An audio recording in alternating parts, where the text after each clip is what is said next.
Mataas ang ratings ng IT noong Sabado, September 23, 2023, kung saan ipinakilala si Atasha Mulak bilang bagong miyembro ng Legit na Barkads. Nakapagtala ito ng 5.4% ayon sa AGB Nielsen Nutam. Ang IT Bulaga, kung saan may nagwagi na naman ng house and lot sa game nilang May Paki Sayo, ay naka 3.6%.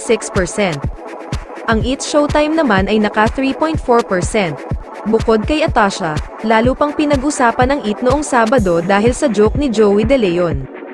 Noong Lunes, September 25, ay mataas pa rin ang IT ng TVJ sa TV5. Naka 3.4% ang IT, 3.3% ang IT Bulaga, at 2.7% naman ang IT Showtime. Trending pa rin noong araw na yon si Tito Joey, pati ang MTRCB na naglabas ng statement na iimbestigahan daw nila ang joke ng IT host. Pero dahil sa pagsali ni Atasha sa IT, na-highlight naman sa IT Bulaga si Cassie Legaspi nung Lunes.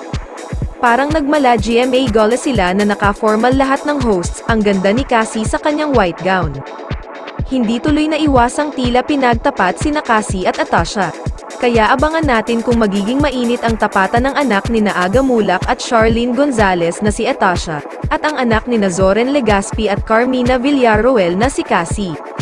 Ngunit ang mas kabang-abang ay tila ang pagpasok ng isang host sa kalaban na It's Showtime. Ito na nga kaya ang katapat nila Cassie at Atasha.